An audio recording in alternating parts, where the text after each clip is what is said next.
Hey everyone, my name is Penny Zenker, and it's time to reset. This podcast goes beyond just navigating change. It's about new ways of thinking about how you can approach challenges, how you can shift your mindset when needed, create some space and grace for yourself so that you can rethink, recharge, and reprioritize when and where needed. Are you ready to unlock your full potential? Thank you for hitting play and sharing this next episode with me. It's time to reset. Hello, and welcome to Take Back Time. My name is Penny Zenker, and I am excited to talk to you guys today about a really important topic. We're going to talk about overwhelm, and I think that is a perfect topic for not just after the pandemic. I don't know that we're at the end of it, but it's a perfect topic for any time, because just with life's fast pace, digital and emotional, and all of these different things that are coming at us at the same time, demanding our attention, it's something that we really need to talk about and get a hold of. And today I have a master with me. Robert Riopel is with me. Who is that guy, right? Yeah, he is the master. And he's going to share with us some of his experience. I mean, he's an international best-selling author. He's an app designer, an entrepreneur, and trainer who spent the past 18 plus years traveling around the world and sharing his passions. He's also shares the stage with many top trainers and thought leaders. And he's really on his journey. He draws from his humble beginnings to his financial freedom at the age of 32. We're going to hear more about these stories and how he's overcome the idea of overwhelm and how you guys can as well. So, Robert, welcome to the show. Thanks, Penny. And I got to tell you, I feel an instant connection when I know I'm not the only one that does the finger thing. Well, is it over? Like people are saying it's over. Is it really over? I mean, what determines that? We'll see. Yeah. And see, and I've done this overseas, and the people just look at me like, what is that? So I so love that you do the same thing, because I get it, even though other people may not. Hey, that doesn't matter. We've got our own self-congratulation society here, and we get each other, and that's all that matters. That's it. I'm absolutely feeling blessed to be here. I'm ready to have some fun with you and your audience. Awesome. Well, I'm excited for it. And, I know everybody's like, okay, Robert was financially free at the age of 32. What does this guy have to say about overwhelm? Well, so tell us about that. Well, I don't know if anybody else would agree with this, but to me, financial stress has got to be one of the worst stresses out there. And you talk about getting into overwhelm. And so before I became financially free, I was deep in debt, and that's where the overwhelm was coming. Gotcha. My wife and I, we both, youngest of our families, both born into families where not entrepreneurs. You work hard, you find a job that's going to be, let's be able to do this, find a job that's going to be secure, whether you like it or not. The one that pays you the most and the one that's most secure. You do that, even if you hate the job, you do it to take care of your family. Mm-hmm. And that's what we both grew up with. And so entering the workforce, that's what I did. And I'm trying to find the best job that's going to pay me the most and be the most secure. And by the time I'm 21, I'm laid off from 3 different jobs. And I'm like, especially the last one, I thought I was going to be with them for 40 years. They had factories all over North America. I saw myself being a general manager. So imagine my shock when I walk into the office on a Monday after having a week off, and the general manager called me in his office and says, "Oh, well, I'll let you know, we're shutting the factory down. You were laid off as of last Friday." And I'm like, "And you couldn't have told me that before I went on holidays?" He's like, "Oh, we didn't know." Yeah, we didn't know. Yeah. But, I learned you didn't want to know before you went on holiday anyway. Very true, but I might have spent a little less money. You talk about instant overwhelm. I got to now go home and say to my wife, go home because I don't have a job anymore, right? And so overwhelm has really played a big part of my life, especially young. I feel blessed that I learned the lesson, though, then that if I wanted to have success, I had to take control of it. So out of necessity, because where I live here in Alberta, when our oil prices are up in the world, we boom. We have lots of work. Everybody's making money. Everybody's happy. When oil prices are down, we go through an oil bust. And, it's funny. I look back now, hindsight being 2020, it goes in almost like 8-year cycles. And I love a bumper sticker I saw on the back of a truck once. It said, God, please let there be one more oil boom. I promise not to piss it away this time. Because when times are good, we just get into that rhythm. But we're in an oil bust and I can't find a job. So out of necessity, I start delivering pizzas. Because luckily my parents taught me you do whatever it takes to support your family. I'm newly married. So I start delivering pizzas for Domino's Pizza.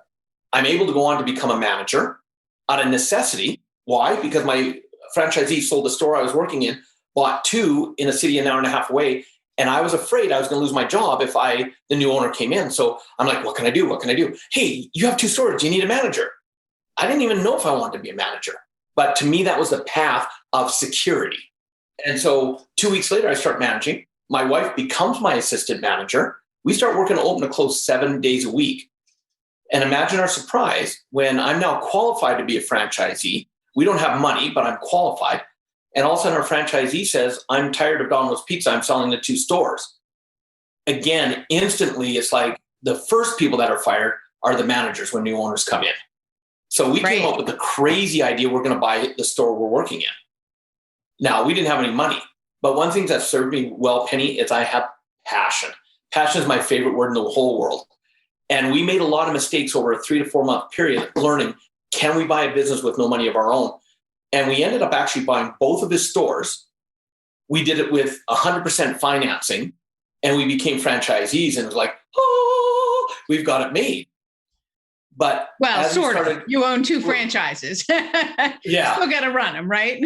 Yeah. And a lot of hard work. And we were franchisees for 9 years and we went through a lot of ups and downs, staffing, stress, having to change over the looks of the stores. But the big overwhelm came at around the 8-year mark because we're not enjoying Domino's Pizza anymore. We don't want to do it. And we're going deep, deep, deep in debt. And we're also in $150,000 in debt and not sure what we're going to do. That's that financial overwhelm. And it's just like, oh my goodness, how do we get through this? And that's actually when we were introduced to personal development for the first time. Well, I shouldn't say the first time because my brother-in-law, and not to age myself, Penny, but I remember we're at home and he goes, hey, there's this guy named Tony Robbins. I just bought his cassette tapes. You should listen to them. I'm not listening to cassette tapes, whoever this guy is.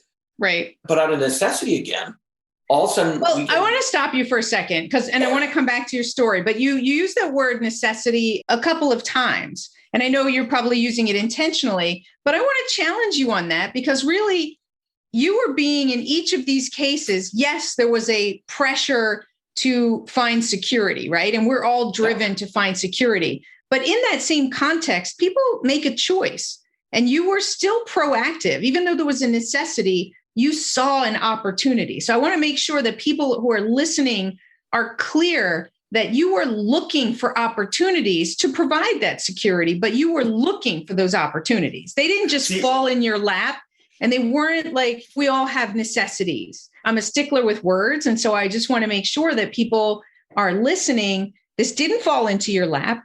You sought after it. And you also didn't accept no, right? Because I know you've got a lot more to the story, but you could have just accepted defeat. You were fired from that job. You could have just welled up in a ball and sat there, and that's a choice. And it's also a choice to say, I'm going to do whatever I can. I just want to point out and ask you around that, like some motivating factors around that, because I know somebody who was in a situation, they had a really good job as a consultant, they got laid off, and they refused to go to work at like a Starbucks or Wegmans or a pizza delivery or anything that could provide the day-to-day expenses and cover those. Instead, he chose to live in his car. He lost his apartment, chose to live in his car. And it went downhill from there, right? Of course, then he broke it into depression. And so before we go on with your story, I want to understand a little bit about those early days, because of course, the stronger you get in it, the better you get at it. What helped you to make that decision to take action versus inaction? Oh, and I don't know if this is going to be a video, but if it is, your audience is going to see that I'm smiling from ear to ear because Penny, hindsight being 2020, I fully clearly see it now. Yeah. And not many of the people that I do interviews with catch that. And they bring it back to that. So I am just like so happy you did. because now I see it was choices. But back then it felt like a necessity. And the one thing that made the difference, 2 words, my wife. And here's what I mean by that. I'm very blessed that my wife and I, we met when we were 13. We started dating when we were 16. And that's when she tackled me to the ground because I wasn't noticing her. We started dating the next day. And then we got married when we were 19. And last weekend, we actually, of the time of this recording, we celebrated our 32nd wedding anniversary. Wow, congratulations. Weekend. That's awesome. The reason I say my wife is because in my upbringing, I would have given up. The greatest opportunity could have come my way. The first little hiccup, the first little bump, I was taught. But one of the gifts that my wife gives me is she's not willing to let me play smaller than I am. And so even at times, so like when I was let go from that 3rd job, I was in that party. I was wallowing in it. And she said, so what's next? I'm like, well, there's no work. I've looked for 3 months. I've been counting the payment. I've been putting out resumes. She goes, so start doing something. And because I had delivered pizzas before, I started doing that. And so, yeah, when my franchisee sold his store, in the opportunity part too, I love that you picked up on that as well. Why did I become a manager? Because I was the one busting my butt as a driver and the franchisee saw my value. Yeah. He knew the worker I was. So absolutely. Had I just been a driver that was afraid to lose the job and gone and said, let me be a manager, it probably would have been a no because he had other people in line. Right. But because I was taking shifts that nobody else wanted, I created that opportunity. So you're so right on that as well, which was awesome. And the same thing with being the franchisee. You know, the backstory of that is the reason we kept going was my wife kept pushing it. Think bigger, think outside of the box. And at the time in Canada, there was a company about to take over what's called a master franchise. So they were going to be the master franchisees for the whole country. 3 of the 4, the father and 2 of the brothers that owned the company, all lived in my delivery area. They had been ordering pizzas from me for over a year. They loved it. We didn't know who they were, but we treated every customer like gold.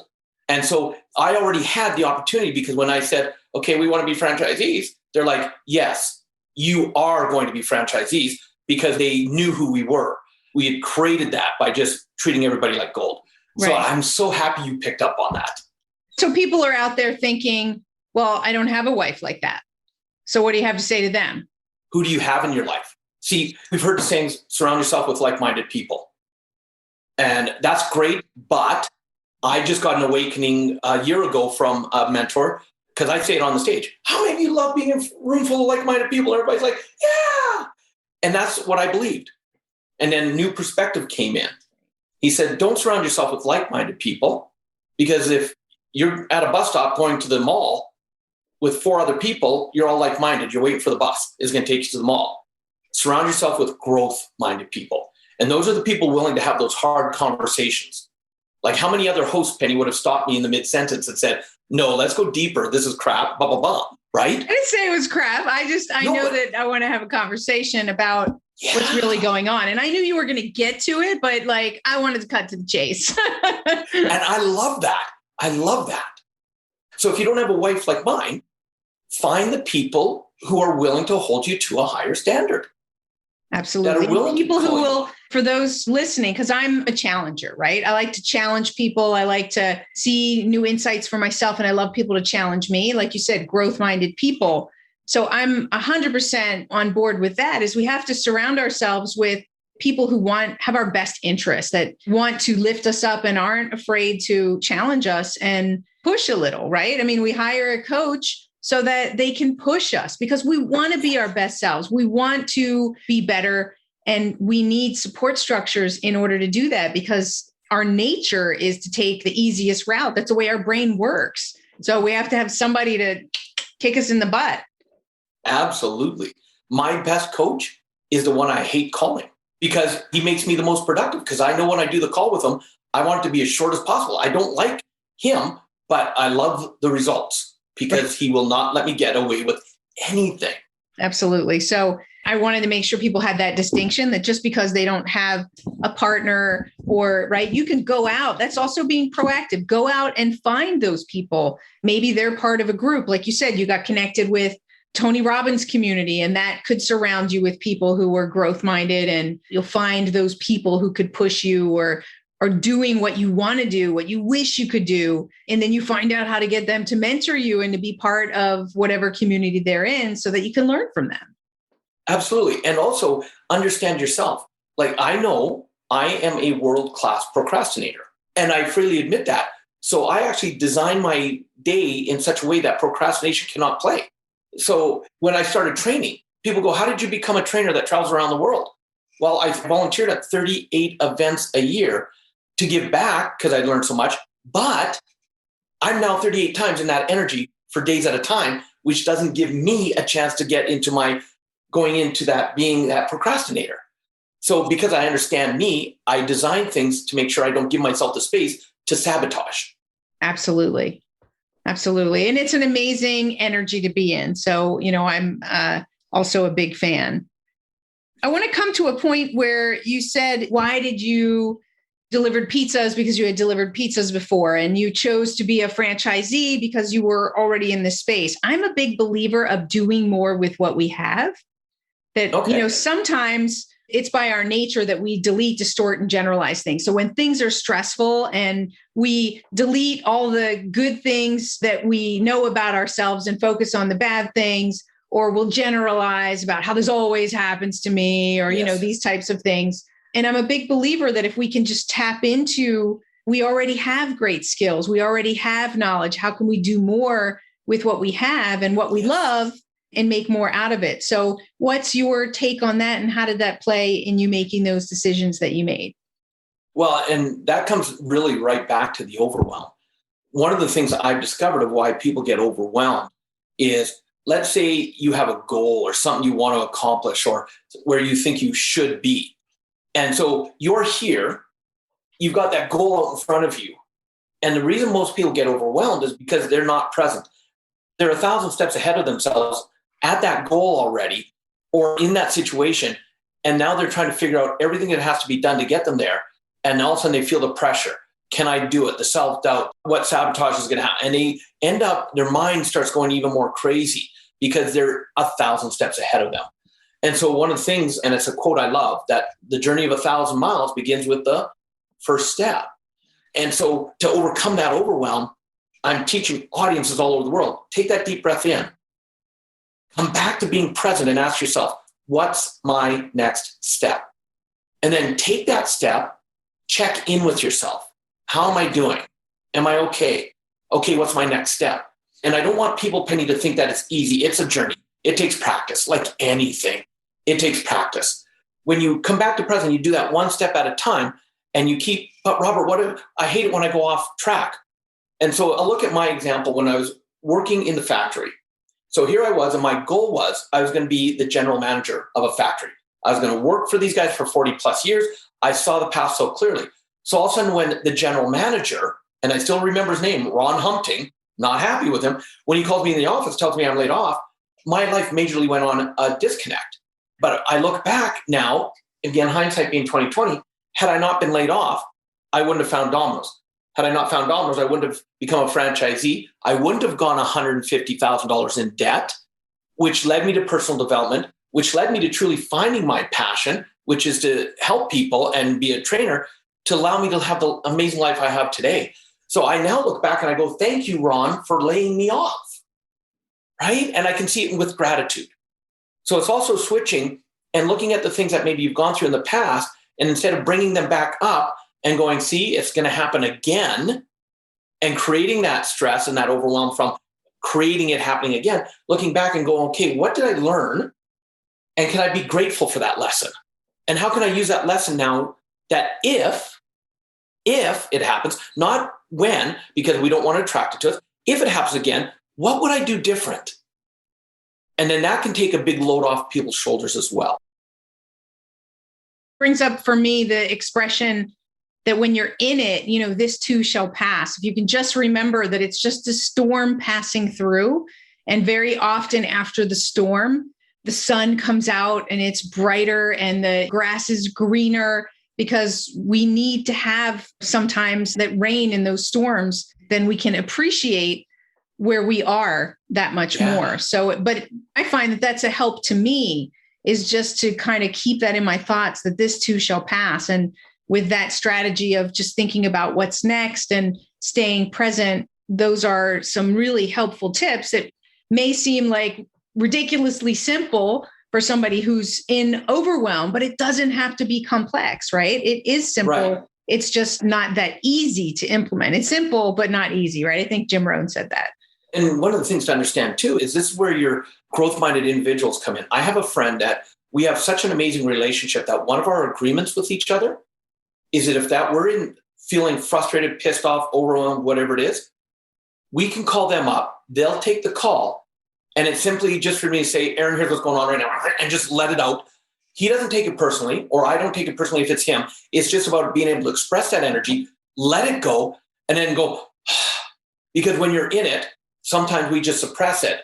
But having someone that you know will hold the space. And it's not about having a bitch session. It's not about complaining. It's about just letting that energy out so that now you can move on. And I found that has been one of the biggest things that has helped me, especially with what's going on in the world, because I went from traveling 200,000 miles a year around the world doing live events to not traveling at all and having to do a total reinvent. Right here. I know. Yeah. I hear you. Right? And all of a sudden, all that revenue gone. Right. Thank goodness I have other businesses, but hundreds of thousands of dollars in revenue gone. And I could have went there and gone into the why me, victim, poor me, which I did. I want your audience to understand. I did for a short amount of time. As soon as I caught it, then two powerful words came up. What's next? And my wife said, well, you've been wanting to go virtual for a while. You're at home now. Let's do it. We bought this property to build our own training center. You're home now. Let's start building it.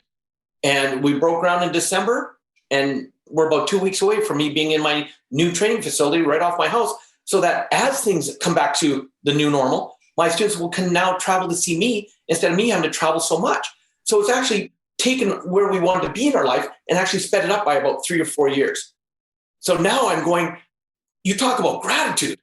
I'm going, but in the moment, did I think it would work out like this? No, but I had to just keep going. Right. Absolutely. You mentioned an important word, which is letting go, right? When one is in overwhelm, how to let go. So you mentioned one way, which is having friends or support structures. Maybe it's a coach, maybe it's a therapist, whatever. There's lots of different roles that somebody could be. There's a safe space for you to just let it out. Do you have other strategies for letting go when you're in a place of overwhelm? I think that would be helpful for people. I don't know if I should share this because it's really silly.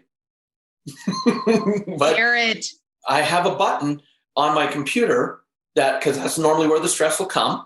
And I push the button and Elsa comes up and singing, let it go, let it go. That's the only part of the song that I know, because that trigger just also it allows me to come back to present. Right. Hey, you think that's funny, but we have some stuff in common. I'll say that in quotes. Right. Because we do that too in our household, like my kids too, because we love that. We used to just blare that song. I think it was for my son. He was going through some difficult times. And I think it was just a total releaser. And so we use that as well, which is really funny. It's a powerful song, right? If you get it, it really is. And I only know those first two lines. That's all I want to know, because that's what really allows me to move forward. And I love that you are such a real person, because your audience, if they're really getting this, is they're going to understand it doesn't matter what people perceive your success is. There's a quote again. Perceive your success is. We're all the same. We're all the same. And it's just our minds that put people in different positions. And so, even me, when I'm in front of an audience of 1,000 students, whatever, one of the first things I love to do is I love to go down off the stage. I'll be walking through the audience. I'll find someone who I know is tall, and I'll ask them to help me out. And I'll say, can you stand up for a moment? We'll let the camera see us. So we're on the jumbo screens. And I'll go, ladies and gentlemen, I want you to notice, I'm short. And I usually get a chuckle from the audience. And I said, now, why do I want you to understand that? Because I'm on the stage doesn't mean I'm any better than you, or that I have a greater life, or that nothing goes wrong. I'm the same as you. Is it possible I might know things that maybe you don't know? Sure. But isn't it also possible you know things that I don't know? And when I set that context at the beginning, it allows me to have then an even deeper, real conversation with my audiences, because the moment, that's what also causes overwhelm. People look at someone's success and they go, well, I could never do that. Or you can never get to that space. I've gone through a lot of crap. And I share that from the stage all the time so people understand that they're not different, that I haven't had a perfect life. And for you to get where I'm at, you have to have a perfect life. Your life is perfect. The crap you're going through is going to make you who you are. And then the question I always ask myself is, so who can I help with the crap I went through? Right.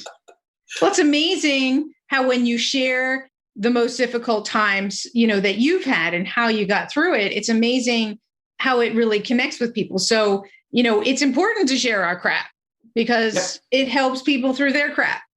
Yep. We all have it. Yeah. And there's people I can't relate to. I've been blessed. I think what you're telling me, hold on, this is an important point. You're telling me that we're all full of crap. Yep. Let it go. I just had to stick that in because I thought that was funny when that came up. Anyway, sorry, I had to stick that in there. You've got the same work sense of humor I have. I love that. I do. I'm a little goofy, but You talk about overwhelm. One of the things I believe, there's way too many serious people on this planet. Way too many. Life's too short not to have fun and enjoy it. But Robert, how can I have fun? I'm in overwhelm. Right. So I was just going to say that is that people are like, how can I have fun? Or how can I find humor in this time? So what would you say to them? One of the things I love to teach people is what I call the 4 phases of life that people go through. And the second phase is I call it the pamper phase. And the pamper phase is the one that most people don't do, which is why they end up self-sabotaging. And in the pamper phase, this is the time where you take care of you. Maybe you read a book for 20 minutes because you love reading. Maybe you plan a trip or go on a vacation if you can. But if you can't plan a vacation during that time, maybe you get your nails done. If I had hair, maybe I get my hair done. Stuff like that. You pamper yourself. You get a massage. You pamper you. People would say, Robert, why do you travel all over the world and go on a plane for 15, 16, 17 hours? And it's like, because I want to help people around the world that really want to learn. But the part of it that's selfish is because as soon as I sit on that plane, that's my time. I don't connect to the internet. I read. I watch movies because I love movies. I eat some good food and drink some great wine. And that's my pamper time. That's me taking care of me so that when I have to be on and really be there taking care of thousands of people, I can be present for them because I've taken care of me. And one of the reasons people get overwhelmed, Penny, is they forget to take care of themselves. They feel it's selfish. They feel they don't deserve it. But, it comes back to that old saying, you cannot give what you don't have. And it is a practice. I ended up starting training. I was living my passion too much. I forgot to take care of me. I ended up having to take a year off because I was burnt out. But the year turned into 3.5 because I also herniated a disc, not taking care of myself on the stage. And I went through 2 back surgeries. And you talk about overwhelm then, because now 6 weeks in bed, I can't move. I'm not allowed to get out of the bed. You become very humble very quickly in a situation like that. Yeah. Well, we forget in the moment the cost of filling every second, the cost of busy and the cost of distraction and the cost of hyper focus even, right? Is we need space to regenerate, right? I mean, if you look at any athlete, there's always an off season. And so we don't have an off season. So we have to build in those little breaks, right? So those little mini breaks to whether it's within your day or whether it's really taking the weekends. If you don't do that, then you're bound to come to a point of burnout. And that's exactly it. And I'll use today as a perfect example. I was up for my first call was 6 a.m. my time. And so I'm up at 5 to get ready and going. And I was busy all the way through. And I got a break at 10:30 was my first break offline from doing trainings, from doing interviews, from doing all the stuff. And I went back to the bedroom. My wife was in there and she said, okay, you're done that call? I said, yeah. She says, what's next? I said, well, I've now got a break, so I'm going to do some stuff. She goes, no, you look exhausted. Take half an hour and sleep. And I'm like, no. She goes, get in bed and have a sleep. So I set my alarm. I took a 30-minute nap because I knew I still had a lot I wanted to accomplish today. That's the key. If we don't do it, we're no different than your listeners. No, absolutely. Napping, Einstein, Edison, they were all big nappers. Those people who, are known for accomplishing so much, they're appreciating the value of where creativity comes from. And we have to give ourselves that space to sleep, to move, to eat right. And those types of things matter in our brain function. Yeah. And I found, especially after my back surgeries, the greatest way, because my back still knots up. It's been 12 years since I had my last back surgery. And I off all medications and that, which I've been very diligent on making sure I stay in shape to never go through that again. But there's days where I feel it knotting up. And so for me, the easiest way to relax my back is I go for a long walk. And when I started doing that, I also noticed that's when I started getting the most clarity. Great ideas come, right? I love doing that. I'm quieting my mind, and all of a sudden it's just like boom, boom, boom. I had to start making sure I had my cell phone with my notes so I could sit there, and if something hit me, because if I could say something, someone goes, "What did you just say?" And you're like, "I don't know." Right. I know. Right. And you're like, "Oh, I got to capture that." Yeah. So I've learned to, and it's one of the clues I love to give people is write it down. My phone, I'll either do a quick voice memo or I'll put it onto my notes. So then I can let it go. See, and even that, letting it go. Why do people get overwhelmed? Because, I got to remember this. And then they stress so much trying to remember it that then they forget it anyway. And then they stress out that, why did I forget that? I was so... Right. And then they forget 10 times more of other things because of all that. Yep. Totally. So I'm going to take the song and change it. Write it down. Write it down. There you go. I think that's David Allen's core song with getting things done, right? Yeah. So let's do this. I'd love to continue chatting. We could chat all day, but I want to bring the session to a close, ask you a couple of closing questions, and then I want to ask you where people can find out more about you. So I always ask this question because I find it fascinating, the different answers. What is your definition of productivity and why? Yeah, because people can be so busy, but not productive. That was me. So now for me, productivity is I will carve out what I call focus time. And I love that you're the focusologist. I hope I said that right. Yeah. And because I found I can be way more productive in an hour to 2 hours of focus time than I am in just 8 hours of regular, I got to get stuff done. Mm-hmm. So I utilize my calendar, and I never used to. I live by my calendar now. But the key thing I do is I make sure before I schedule anything else, I schedule in my balance pieces, the pampering time, the family time, all the things that regenerate who I am, so that when I also know that, okay, today's going to be a busy day. I've got 18 hours of calls and trainings and work to do. On those rare cases, that's a long day like that, I can get it done. When I was traveling, I'd be on stage for 12 hours a day, 3 to 5 days straight. It allowed me to do that. And when I'm off stage, I'd have half an hour. And I like to keep it to, I learned this from one of my partners because he does everything on his computer. He sets his timer for 50 minutes. Mm-hmm. And even, doesn't matter what he's doing. The moment that timer goes off, he stops, he stands up, puts music on, he dances around for a while, and then he sits back down, resets his timer and goes. And that's how he stays focused. So I started incorporating things like that into my life. And I'll purposely only schedule a maximum 2 hours to focus on something. Yep. Before I have to totally change and go in a different energy, different direction. So right. I don't know if that can be different for everybody, right? That can be, those time windows can be different. They could be shorter, right? So some people don't have as long of an attention span to go 2 hours. So it could be 30 minutes, right? I think it's important for people to find where their sweet spot is. Well, and that's why I said maximum 2 hours, because you're exactly right. I usually go 30 to 45 minutes is kind of a natural time for me that I found I get the most productive stuff done. Awesome. So are there any cool apps that might really support you? I'm not a huge app fan that I've got a ton of them, but I've got a couple that really are so important to me. Do you have one or two that if they were to wipe off your phone, not including email or calendar, but is there one or two that you would put on there that you'd say, I use this daily to support working efficiently and effectively? Yeah, the one I use the most is called Calm, CALM. And I use it because when I do my 20-minute breaks to quiet my mind, I love to listen to the sound of rain. And I just put it on in my earphones. And for 20 minutes, I listen to the sound of rain. And I just close my eyes, take some deep breaths, come back to present. So that's the number one. The number two is kind of a conundrum on this one, because I'm in the middle of getting version 2 ready. It's my app called Amantora. Version 1, which we've taken offline now.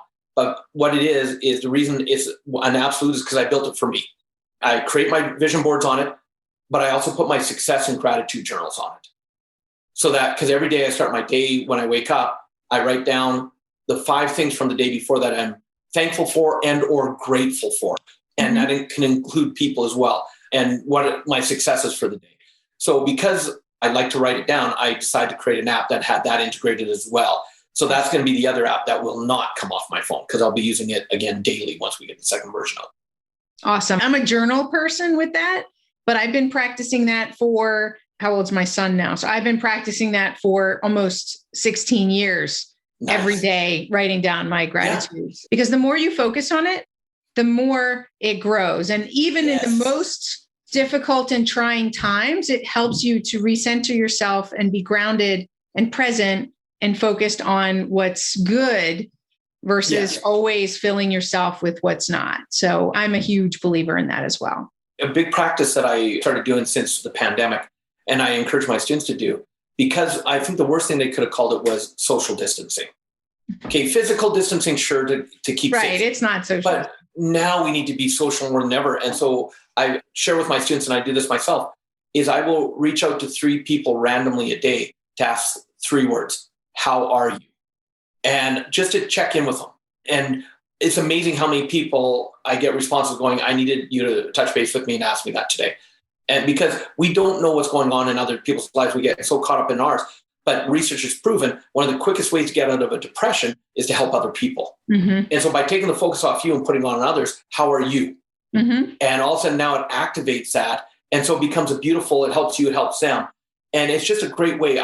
One of the biggest blessings of this whole thing that's gone on in the world is I've had deeper connections with friends and family that I haven't had connections with in years because I've been too busy.